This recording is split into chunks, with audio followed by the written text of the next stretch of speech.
ನಾವಿವತ್ತು bill of exchange ಬಗ್ಗೆ ಇನ್ನೊಂದು ಪ್ರಾಬ್ಲಮ್ ವರ್ಕೌಟ್ ಮಾಡೋಣ. ಹೊಸ ಟೈಪ್ ಯಾವ್ದಾದ್ರು ನೋಡೋಣ ಇನ್ನೊಂದ್ಸತಿ. ಇಲಸ್ಟ್ರೇಷನ್ ನಂಬರ್ 6 ಅಂತ ಇದೆ. Ashirwad draws on Akarshak a bill of exchange for 3 months for ₹10,000. ಇಲ್ಲಿ 3 months ಡ್ಯೂ ಡೇಟಿಗೆ ಬಿಲ್ ಡ್ರಾ ಮಾಡ್ತಾ ಇದ್ದಾನೆ. ಆಶೀರ್ವಾದ್ ಡ್ರಾಯರು, ಆಕರ್ಷಕ್ ಡ್ರಾಯಿ.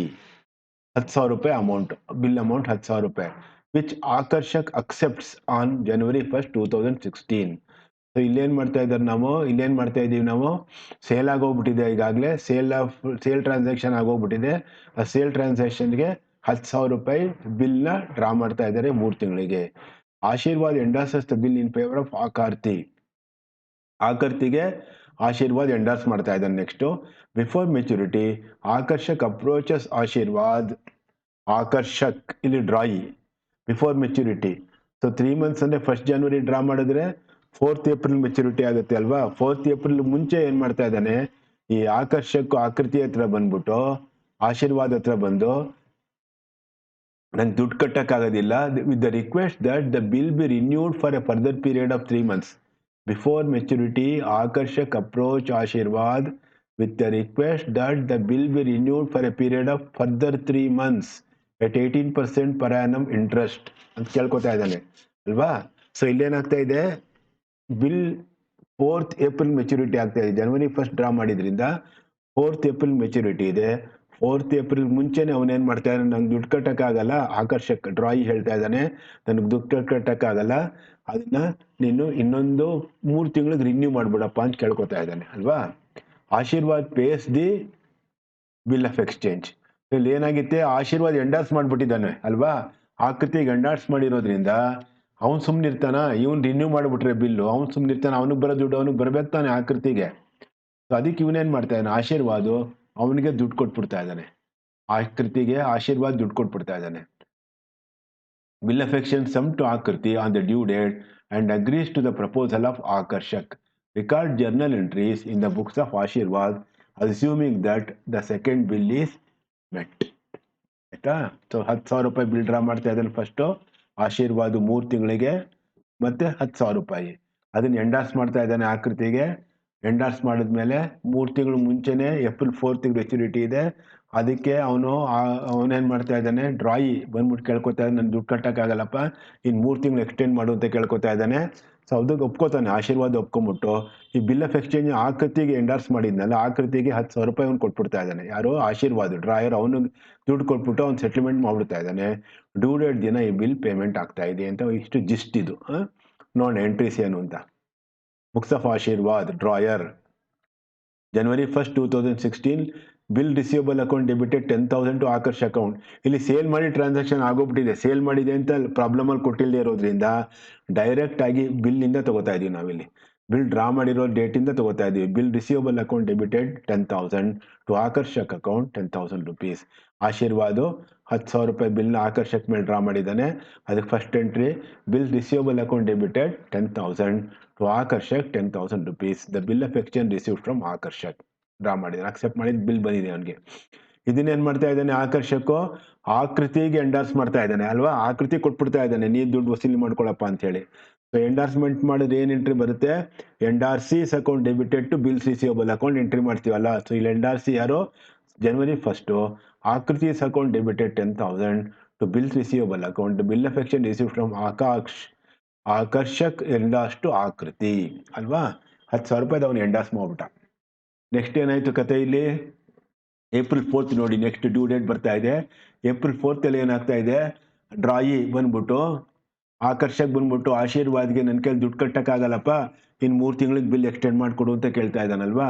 ಸೊ 3 ತಿಂಗಳಿಗೆ ಬಿಲ್ ಎಕ್ಸ್ಟೆಂಡ್ ಮಾಡಿಕೊಡು ಅಂತ ಕೇಳಿದಕ್ಕೆ ಮತ್ತೆ ಆಕೃತಿಗೆ ಎಂಡರ್ಸ್ ಮಾಡ್ಬಿಟ್ಟಿದ್ದಾನೆ, ಬಿಲ್ ಇವನ ಹತ್ರ ಇಲ್ಲ ಈಗ. ಸೊ ಅದಕ್ಕೆ ಏನ್ ಮಾಡ್ಬೇಕು ಇವನು, ಆಕೃತಿ ಸುಮ್ನಿರ್ತಾನ ಅವನು. ಇವನ್ ಬಂದು ಇವನ್ ಕೇಳ್ಕೊಂಡ್ಬಿಟ್ರೆ, ಡ್ರಾಯಿ ಬಂದು ಡ್ರಾಯರ್ನ ಕೇಳ್ಕೊಂಡೆ 3 ತಿಂಗಳು ಟೈಮ್ ಕೊಡಪ್ಪ ಅಂತ. ಈಗಾಗಲೇ ಎಂಡಾರ್ಸ್ಮೆಂಟ್ ಮಾಡಿ ಬೇರೆಯವ್ರು ಕೊಟ್ಬಿಟ್ಟಿದ್ದಾನೆ ಬಿಲ್ಲು. ಅವ್ನು ಸುಮ್ನಿರ್ತಾನೆ, ₹10,000 ನಂಗೆ ಕೊಡೋದು ಕೊಟ್ಬಿಡಪ್ಪ, ನೀನ್ ಹಣೆ ಬರ ಏನಾದ್ರು ಮಾಡ್ಕೊ ಅಂತ ಹೇಳ್ತಾನೆ ಅಲ್ವಾ. ಸೊ ಆದ್ರಿಂದ ಇಲ್ಲೇನ್ ಮಾಡ್ತಾ ಇದ್ದಾನೆ, ಆಕರ್ಷಕ್ ಏನ್ ಮಾಡ್ತಾ ಇದ್ದಾನೆ, ಆಶೀರ್ವಾದ್ ಏನ್ ಮಾಡ್ತಾ ಇದ್ದಾನೆ, ಆಕೃತಿ ಅಕೌಂಟ್ನ ಸೆಟ್ಲ್ಮೆಂಟ್ ಮಾಡ್ಬಿಡ್ತಾ ಇದ್ದಾನೆ. ಇದು ಬಿಲ್ ಡಿಸೈನರ್ಗೆ ಎಂಟ್ರಿ ಮಾಡ್ಬೇಕು. ಫಸ್ಟ್ ಬಿಲ್ ಡಿಸೈನರ್ಗೆ ಯಾವ್ದು ಎಂಟ್ರಿ ಮಾಡಬೇಕಿಲ್ಲಿ, ಆಕರ್ಷಕ್ ಅಕೌಂಟ್ ಡೆಬಿಟೆಡ್ 10,000. ಆಕರ್ಷಕ್ ಅಕೌಂಟ್ ಯಾಕೆ ಡೆಬಿಟ್ ಆಗ್ತಾ ಇದೆ ಮತ್ತೆ ಅಂದ್ರೆ ಅವನಿಂದ ದುಡ್ಡು ಬರ್ಬೇಕು ನಮ್ಗೆ, ಅವ್ನು ಡೆಟಾರ್ ಆಗ್ತಾ ಇದ್ದಾನೆ, ಡಿಸೈನರ್ ಆಗಿರೋದ್ರಿಂದ ಅವ್ನು ಡೆಟಾರ್ ಆಗ್ತಾ ಇದ್ದಾನೆ. ಮತ್ತೆ ಆಕೃತಿಸ್ ಅಕೌಂಟ್ ಕ್ರೆಡಿಟ್ ಆಗ್ತಾ ಇದೆ 10,000 ರೂಪಾಯಿ. ಆಕೃತಿ ಅಕೌಂಟ್ ಯಾಕೆ ಕ್ರೆಡಿಟ್ ಆಗ್ತಾ ಇದೆ ಅಂದ್ರೆ ಆಶೀರ್ವಾದ ಆಕೃತಿಗೆ 10,000 ರೂಪಾಯಿ ಕೊಟ್ಬಿಡ್ತಾ ಇದ್ದಾನೆ. ಆಕೃತಿ ಆಕೃತಿಗೆ ದುಡ್ಡು ಕೊಟ್ಬಿಡ್ತಾ ಇದ್ದಾನೆ ಅವನಿಗೆ ಅಲ್ವಾ, ಅದಕ್ಕೋಸ್ಕರ 10,000 ರೂಪಾಯಿ ಅಲ್ಲಿ ಅವನ ಅಕೌಂಟು ಕ್ರೆಡಿಟ್ ಆಗ್ತಾ ಇದೆ. ಆಕರ್ಷಕ ಅಕೌಂಟ್ ಯಾಕೆ ಡೆಬಿಟ್ ಆಗ್ತಾ ಇದೆ ಅಂದ್ರೆ 10,000 ರೂಪಾಯಿ ಅವನು ಕೊಡಬೇಕು ಅಲ್ವಾ. ಆಕೃತಿ ಅಕೌಂಟ್ 10,000 ರೂಪಾಯಿ ಯಾಕೆ ಕ್ರೆಡಿಟ್ ಆಗ್ತಾ ಇದೆ ಅಂದ್ರೆ ಆಕೃತಿಗೆ ಆಶೀರ್ವಾದ 10,000 ರೂಪಾಯಿ ಕೊಡಬೇಕು ಡಿಸೈನರ್ ಆಗಿರೋದ್ರಿಂದ. ಇದು ಡಿಸೈನರ್ ಎಂಟ್ರಿ, ಇದು ಡಿಸೈನರ್ ಆಗಿರೋದ್ರಿಂದ cancellation of the bill of exchange received from Akarshak no with Akriti. Cancellation ಅಂದ್ರೆ ಫಸ್ಟ್ ಡಿಸೈನರ್ಗೆ ಎಂಟ್ರಿ ಪಾಸ್ ಮಾಡ್ಬೇಕು ನಾವು. ಬಿಲ್ ಕ್ಯಾನ್ಸಲೇಷನ್ ಅಂದ್ರೆ ಫಸ್ಟ್ ಡಿಸೈನರ್ಗೆ ನಾವು ಎಂಟ್ರಿ ಪಾಸ್ ಮಾಡ್ಬಿಟ್ಟು ಆಮೇಲೆ ಮಿಕ್ಕಿದ ಎಂಟ್ರಿ ಪಾಸ್ ಮಾಡಬೇಕು. ಆಕರ್ಷ ಅಕೌಂಟ್ ಡೆಬಿಟ್ ಆಗುತ್ತೆ 10,000 ರೂಪಾಯಿ, ಯಾಕೆಂದ್ರೆ ಆಕರ್ಷಕ್ಕಿಂತ ದುಡ್ಡು ಬರಬೇಕು ಅವನಿಗೆ. ಆಕೃತಿ ಅಕೌಂಟ್ ಕ್ರೆಡಿಟ್ ಆಗುತ್ತೆ ಯಾಕೆಂದ್ರೆ ಡಿಸೈನರ್ ಆಗಿರೋದ್ರಿಂದ ಆಕೃತಿಗೆ ಆಶೀರ್ವಾದ 10,000 ರೂಪಾಯಿನ ಕೊಡಬೇಕಾಗುತ್ತೆ.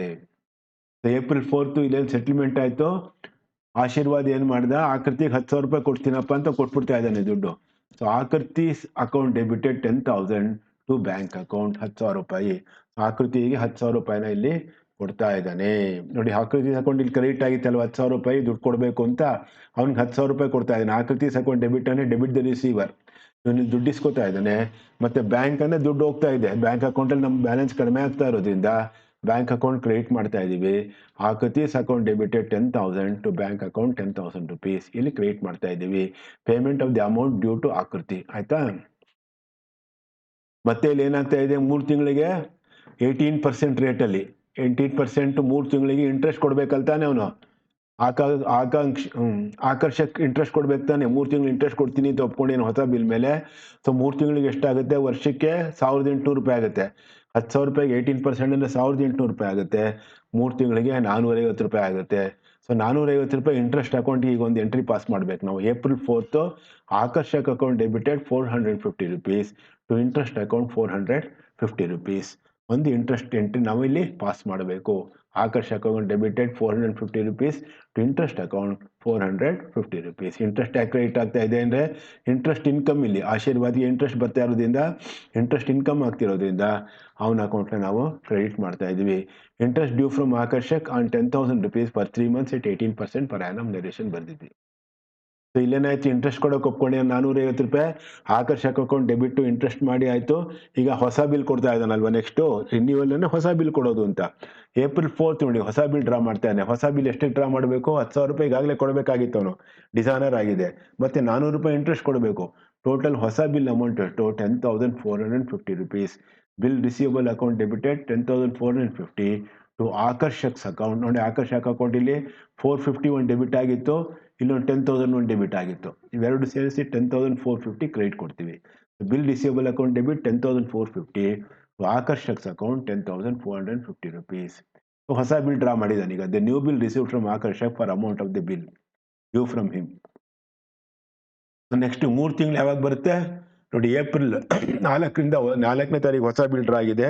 3 ತಿಂಗಳು ಅಂದರೆ ಜುಲೈ 7ನೇ ತಾರೀಕು. So July 4ಗೆ 3 ತಿಂಗಳಾಗುತ್ತೆ. 3 ತಿಂಗಳು ಗ್ರೇಸ್ ಪೀರಿಯಡ್ ಸೇರಿಸಿದ್ರೆ ಜುಲೈ 7th ಆಗುತ್ತೆ. ಸೊ ಬ್ಯಾಂಕ್ ಅಕೌಂಟ್ ಆ ಡ್ಯೂ ಡೇಟ್ ದಿನ ಇವನು ಪೇಮೆಂಟ್ ಮಾಡ್ತಾ ಇದ್ದಾನೆ. So bank account debited to bill receivable debit ಮಾಡಿ 10,450. So bank account debited to bill receivable account 10,450 rupees. ಇಲ್ಲಿ ಒಟ್ಟು ಬಿಲ್ ಬರಬೇಕಾಗಿದ್ದು 10,400 ರೂಪಾಯಿಲಿ ಕ್ರೆಡಿಟ್ ಆಗ್ತಾ ಇದೆ. The amount received from Akarshak in respect of the renewed bill 10,450 rupees. ಗೊತ್ತಾಯ್ತಲ್ಲ ಈ problem ಅಲ್ಲಿ ನಾವೇನು ತಿಳ್ಕೊಂಡ್ವಿ. ಫಸ್ಟು ಬಿಲ್ ಡ್ರಾ ಮಾಡಿದ್ದಾನೆ, ಬಿಲ್ ಡ್ರಾ ಮಾಡಿದ್ದನ್ನ ಎಂಡಾರ್ಸ್ ಮಾಡಿದ್ದಾನೆ. ಎಂಡಾರ್ಸ್ ಮಾಡಿದ್ದು ಡ್ಯೂ ಡೇಟ್ ಟೈಮಲ್ಲಿ ಡ್ರಾಯಿ ಏನು ಹೇಳ್ತಾ ಇದ್ದಾನೆ, ನನಗೆ ದುಡ್ಡು ಕೊಡೋಕ್ಕಾಗಲ್ಲ, ಹೊಸ ಬಿಲ್ ಡ್ರಾ ಮಾಡು ಅಂತ ಇದ್ದಾನೆ. ಸೊ ಡ್ರಾಯರ್ ಏನು ಮಾಡ್ದ, ಎಂಡಾರ್ಸಿಗೆ ದುಡ್ಡು ಕೊಟ್ಬಿಟ್ಟು ಹೊಸ ಬಿಲ್ನ ಇವನ ಮೇಲೆ ಡ್ರಾ ಮಾಡಿದ್ದಾನೆ. ಡ್ರಾಯಿ ಮೇಲೆ 10,000 ರೂಪಾಯಿಗೆ ಇಂಟ್ರೆಸ್ಟ್ 450 ರೂಪಾಯಿ ಸೇರಿ ಡ್ಯೂ ಡೇಟಲ್ಲಿ ಆ ಬಿಲ್ಲು ಪೇ ಆಗಿದೆ. 10,450 ರುಪೀಸು ಡ್ಯೂ ಡೇಟಲ್ಲಿ ಪೇ ಆಯಿತು. ಇದೊಂದು ಹೊಸದು ಚಾಪ್ಟರ್ ತಿಳ್ಕೊಂಡೆ, ಹೊಸ ಕಾನ್ಸೆಪ್ಟ್ ತಿಳ್ಕೊಂಡು. ಈಗ ಇನ್ನೊಂದು ಲೆಕ್ಕ ಮಾಡೋಣ. Illustration 7. Ankit owes Nikita a sum of rupees 6,000. Ankit owes Nikita a sum of rupees 6,000. On April 1st, 2016, Ankit gives a promissory note for the amount of for 3 months to Nikita, who gets it discounted with her bankers for rupees 5,760. ನೋಡಿ ಇಲ್ಲಿ ನಾವು ಇಷ್ಟು ದಿನ bill of exchange ಅಂತ discuss ಮಾಡ್ತಾ ಇದೀವಲ್ಲ, ಇಲ್ಲಿ promissory note ಅಂತ ಇದೆ. Promissory note bill of exchange almost same, ಸ್ವಲ್ಪ ಡಿಫ್ರೆನ್ಸ್ ಇರುತ್ತೆ. ಬಟ್ ನಮ್ಗೆ ಅಕೌಂಟಿಂಗ್ ಆಸ್ಪೆಕ್ಟ್ಗೆ ಏನು ಚೇಂಜ್ ಆಗೋದಿಲ್ಲ. ಇದು ಅಕೌಂಟಿಂಗ್ ಆಸ್ಪೆಕ್ಟ್ಗೆ ಯಾವುದು ಕೂಡ ಏನು ಚೇಂಜಸ್ ಇಲ್ಲ, ಸೇಮ್ ಅಕೌಂಟಿಂಗ್ ಆಸ್ಪೆಕ್ಟು. ನಾವು ಏನೇನು ಜರ್ನಲ್ ಎಂಟ್ರೀಸ್ ಪಾಸ್ ಮಾಡ್ತೀವೋ ಅದೇ ಜರ್ನಲ್ ಎಂಟ್ರೀಸ್ ಪಾಸ್ ಮಾಡಬೇಕು. ಬಿಲ್ ಆಫ್ ಎಕ್ಸ್ಚೇಂಜ್ ಆದರೂ ಅದೇ ಜರ್ನಲ್ ಎಂಟ್ರೀಸ್ ಪಾಸ್ ಮಾಡಬೇಕು. ಪ್ರಾಮಿಸರಿ ನೋಟ್ ಆದರೂ ಕೂಡ ಅದೇ ಜರ್ನಲ್ ಎಂಟ್ರೀಸ್ನ ನಾವು ಪಾಸ್ ಮಾಡಬೇಕು. Ankit owes Nikita a sum of 6,000.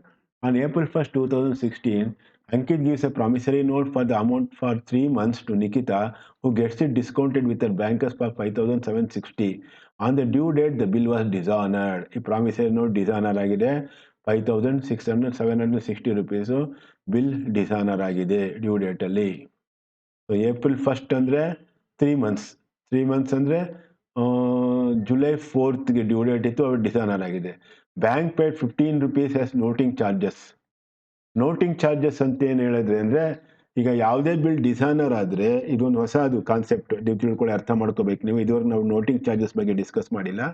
Noting charges ಅಂದರೆ ಯಾವುದೇ ಬಿಲ್ ಆಯಿತು, ಬಿಲ್ ಡಿಸಾನರ್ ಆದಾಗ ನೋಟರಿ ಪಬ್ಲಿಕ್ ಅಂತ ಒಬ್ರು ಇರ್ತಾರೆ, ಆಥರೈಸ್ಡ್ ಅವರು ನೋಟರಿ ಪಬ್ಲಿಕ್ ಅಂತ ಒಬ್ರು ಅಡ್ವೊಕೇಟ್ ಅವರು ನೋಟರಿಗೆ ಲೈಸೆನ್ಸ್ ತೊಗೊಂಡಿರ್ತಾರೆ, ಎಲ್ಲ ಕಡೆ ಸಿಗ್ತಾರೆ ಅವರು. ಅವ್ರಿಗೆ ಈ ಬಿಲ್ ತೊಗೊಂಡೋಗಿ ಕೊಡಬೇಕು ನಾವು. ಬಿಲ್ ಡಿಸಾನರ್ ಆಗಿದ್ದ ಬಿಲ್ನ ಅವ್ರಿಗೆ ತೊಗೊಂಡೋಗಿ ಕೊಡ್ಬೇಕು ನಾವು. ಅವ್ರೇನು ಮಾಡ್ತಾರೆ, ಹಿಂದೆ ಸೀಲ್ ಹಾಕ್ಬಿಟ್ಟು ಎಂಡಾರ್ಸ್ಮೆಂಟ್ ಮಾಡ್ತಾರೆ. ಸೀಲ್ ಹಾಕ್ಬಿಟ್ಟು ಎಂಡಾರ್ಸ್ಮೆಂಟ್ ಮಾಡಿಬಿಟ್ಟು bill dishonoured on such and such state ಅಂತ ಹಾಕ್ಬಿಟ್ಟು ಸೀಲ್ ಹಾಕ್ಬಿಟ್ಟು ಸೈನ್ ಹಾಕ್ತಾರೆ. ಅದನ್ನ ಯಾತಕ್ಕೆ ಮಾಡಬೇಕು ಅಂದರೆ, ನಾವು ನಾಳೆ ಅಕಸ್ಮಾತ್ ದುಡ್ಡು ಕೊಡದೆ ಹೋದರೆ ಇದನ್ನ ಡಿಸಾನರ್ಡ್ ಬಿಲ್ನ ತೊಗೊಂಡೋಗ್ಬಿಟ್ಟು ನಾವು ಕೋರ್ಟಲ್ಲಿ ಪ್ರೊಡ್ಯೂಸ್ ಮಾಡಿಬಿಟ್ಟು ಕೋರ್ಟಿಂದ ನಾವು ದುಡ್ಡು ವಸೂಲಿ ಮಾಡ್ಬೋದು. ಸೊ ಅದನ್ನ ನೋಟ್ರಿ ಪಬ್ಲಿಕ್ ಅವರು ನೋಟಿಂಗ್ ಅಂತ ಮಾಡ್ತಾರೆ, ಹಿಂದ್ಗಡೆ ನೋಟಿಂಗ್ ಮಾಡ್ತಾರೆ, ಡಿಸಾನರ್ ಡೀಟೇಲ್ಸ್ನ ಎಂಟ್ರಿ ಮಾಡಿ ಕೊಡ್ತಾರೆ, ಅದಕ್ಕೆ ನೋಟಿಂಗ್ ಅಂತ ಕರಿತೀವಿ. ಸೊ ನೋಟಿಂಗ್ ಮಾಡೋದಕ್ಕೆ ಅವರು ಚಾರ್ಜಸ್ ತಗೋತಾರೆ. ಸೊ ಎಷ್ಟು ರೂಪಾಯಿ ಚಾರ್ಜಸ್ ತೊಗೊಂಡಿದ್ದಾರೆ? 15 ರೂಪಾಯಿ ಚಾರ್ಜಸ್ ತೊಗೊಂಡಿದ್ದಾರೆ. ಈ ನೋಟಿಂಗ್ ಚಾರ್ಜಸ್ನ ಡ್ರಾಯಿನೇ ಪೇ ಮಾಡಬೇಕು, ಗೊತ್ತಾಯ್ತಾ? ಪೇ ಮಾಡಬೇಕು ಅಂದ್ರೆ ಫೈನಲ್ ಲಯಬಿಲಿಟಿ ಡ್ರಾಯಿಗೆ, ಆಯ್ತಾ? ಈ ಡ್ರಾಯರ್ ಪೇ ಮಾಡಿರ್ತಾನೆ ಸದ್ಯಕ್ಕೆ, ಆಮೇಲೆ ರಿಕವರಿ ಮಾಡ್ತಾನೆ. ನೋಟಿಂಗ್ ಚಾರ್ಜಸ್ ಬ್ಯಾಂಕ್ ಪೇ ಮಾಡಿದ್ರೆ ಬ್ಯಾಂಕ್ನವರು ಮತ್ತೆ ಯಾರು ಡಿಸ್ಕೌಂಟ್ ಮಾಡಿರ್ತಾರೋ ಅವರಿಂದ ರಿಕವರಿ ಮಾಡ್ತಾರೆ.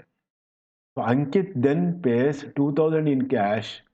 6,000 ರೂಪಾಯಿನಲ್ಲಿ 2,000 ರೂಪಾಯಿ ಕ್ಯಾಶ್ ಕೊಟ್ಬಿಡ್ತಾ ಇದ್ದಾನಲ್ವಾ, 4,000 ರೂಪಾಯಿ ಉಳಿಯುತ್ತೆ in cash. And accept a bill of exchange drawn on him for a balance amount together with 100 as interest.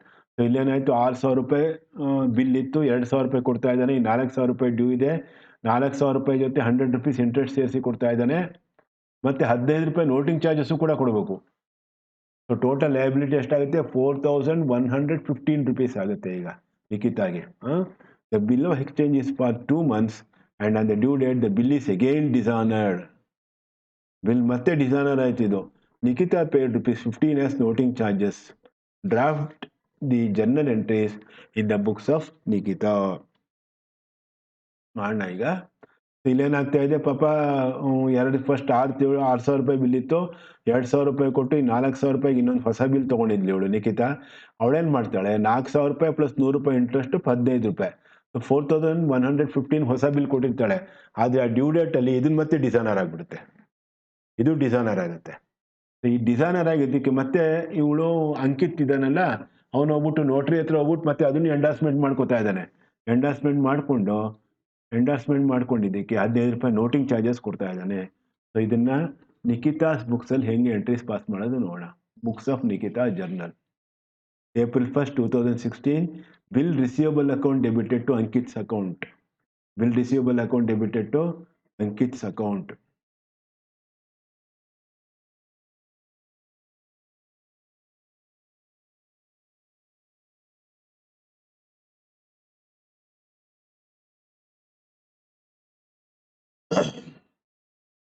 ನೋಡಿ ಇಲ್ಲಿ ಅಂಕಿತ್ ಓಸ್ ನಿಖಿತಾ ಅಂತ ಇದೆ. ಅಂಕಿತ್ ನಿಖಿತಾಗೆ ದುಡ್ಡು ಕೊಡಬೇಕು, ಆಯ್ತಾ? ಅಂಕಿತ್ ನಿಖಿತಾಗೆ ದುಡ್ಡು ಕೊಡಬೇಕು ಅಂದ್ರೆ ನಿಖಿತಾ ಇಲ್ಲಿ ಡ್ರಾಯರ್ ಆಗ್ತಾಳೆ, ಅಂಕಿತ್ ಡ್ರಾಯಿ ಆಗ್ತಾನೆ. ಸ್ವಲ್ಪ ಅರ್ಥ ಮಾಡೋಕ್ಕೆ ಕರೆಕ್ಟಾಗಿ. ಅಂಕಿತ್ ಡ್ರಾಯಿ, ನಿಖಿತಾ ಡ್ರಾಯರ್. ಸೊ ನಿಖಿತಾ ಇಲ್ಲಿ ಡಿಸ್ಕೌಂಟ್ ಮಾಡ್ತಾ ಇದ್ದಾಳೆ, ಅರ್ಥ ಆಗಬೇಕು. ಸೊ ಇಲ್ಲಿ ನಿಖಿತಾ ಬುಕ್ಸ್ ಅಲ್ಲಿ ನೀವು ಎಂಟ್ರಿ ಮಾಡಬೇಕಂದ್ರೆ Nikhita drawer, books of Nikhita drawer, April 1st, bill receivable account debited 6,000 rupees to Ankit's account. Ankit ಇಂದ ಬಿಲ್ ಅಕ್ಸೆಪ್ಟ್ ಆಗಿ ಬರ್ತಾ ಇದೆ 6,000 ರೂಪಾಯಿ, ಒಂದು ಎಂಟ್ರಿ ಪಾಸ್ ಮಾಡಿದ್ದೀವಿ. Ankit's promissory note received settlement of his account 6,000 ರೂಪಾಯಿ ಅಲ್ವಾ. Bill receivable account debited to Ankit's account 6,000 rupees. Next ಇದನ್ನ ಬ್ಯಾಂಕ್ ಡಿಸ್ಕೌಂಟ್ ಮಾಡ್ತಾ ಇದ್ದಾರೆ ಅಲ್ವಾ. ನಿಖಿತಾ ಏನ್ ಮಾಡ್ತಾ ಇದ್ದಾಳೆ, ಬ್ಯಾಂಕ್ ಡಿಸ್ಕೌಂಟ್ ಮಾಡ್ತಾ ಇದ್ದಾಳೆ. April 1st bank account debit 5,760 rupees. So 240 rupees discount ಇದು ಇಲ್ಲಿ ಕೊಟ್ಟಿದ್ದಾರೆ ನೋಡಿ. 5,000 Nikhita gets it discounted with her bankers for rupees 5,760. So 5,760 ದುಡ್ಡು ಬರುತ್ತಲ್ಲ, bank account data 5,760, discount account debited 240 rupees to bill receivable account 6,000 rupees. So bill receivable ಇಲ್ಲಿ debit ಆಗಿದೆ, ಇಲ್ಲಿ reverse ಆಗ್ತಾ ಇದೆ. ಬ್ಯಾಂಕ್ ಅಕೌಂಟ್ 5,760 ಬರೋ ಅಷ್ಟು ಎಷ್ಟು ಬರ್ತಾ ಇದೆ ದುಡ್ಡು ನಿಖಿತಾಗೆ 5,760 ಬರ್ತಾ ಇದೆ. 240 rupees discounting charges, total 6,000 rupees bill amount ಇಲ್ಲಿ ರಿವರ್ಸ್ ಮಾಡ್ತಾ ಇದ್ವಿ. ಡಿಸ್ಕೌಂಟಿಂಗ್ ಎಂಟ್ರಿ ಇದು ನೋಡಿ. 4th July 3 months ಆದಮೇಲೆ ಡ್ಯೂ ಡೇಟ್ ಅಲ್ವಾ. 3 months ಆದಮೇಲೆ ಏನಾಯಿತು, ಬಿಲ್ ಡಿಸ್ಕೌಂಟ್ ಆಗಿದ್ದು ಡಿಸಾನರ್ ಆಯಿತು. ಡಿಸಾನರ್ ಆಗಿದ್ದರಿಂದ ಈ ನಿಖಿತಾ ಏನು ಮಾಡಬೇಕು, ಬ್ಯಾಂಕಿಗೆ ದುಡ್ಡು ಕಟ್ಟಬೇಕು. ಬ್ಯಾಂಕಿಗೆ ಎಷ್ಟು ದುಡ್ಡು ಕಟ್ಟಬೇಕು, 6,000 ರೂಪಾಯಿ ಜೊತೆಗೆ 15 ರೂಪಾಯಿ ಬ್ಯಾಂಕ್ನವ್ರು ನೋಟಿಂಗ್ ಚಾರ್ಜಸ್ ಕೂಡ ಡ್ರಾ ಮಾಡಿದ್ದಾರೆ. ಬ್ಯಾಂಕ್ನವರು ನೋಟಿಂಗ್ ಚಾರ್ಜಸ್ 15 ರೂಪಾಯಿ ಪೇ ಮಾಡಿರೋದ್ರಿಂದ ಬ್ಯಾಂಕ್ನವ್ರಿಗೆ 15 ರೂಪಾಯಿನೂ ಕೂಡ ಪೇ ಮಾಡಬೇಕು. ಆ ಪೇ ಮಾಡಿದ್ದ ನೋಟಿಂಗ್ ಚಾರ್ಜಸ್ ಯಾರಿಂದ ಕಲೆಕ್ಟ್ ಮಾಡಬೇಕು ನಾವು, ಅಂಕಿತ್ ಡ್ರಾಯಿ ಇರ್ತಾನಲ್ಲ, ಯಾರು ನಮಗೆ ಬಿಲ್ ಕೊಟ್ಟಿರ್ತಾರೋ ಅಥವಾ ಪ್ರಾಮಿಸರಿ ನೋಟ್ ಕೊಟ್ಟಿರ್ತಾರೋ ಅವನಿಂದ ನಾವು ರಿಕವರಿ ಮಾಡಬೇಕು. ಸೊ ಅದಕ್ಕೆ ಎಂಟ್ರಿ ಏನು ಬರುತ್ತೆ, ಅಂಕಿತ್ 6,000 rupees 6,015 rupees ಡೆಬಿಟ್ ಆಗ್ತಾ ಇದೆ.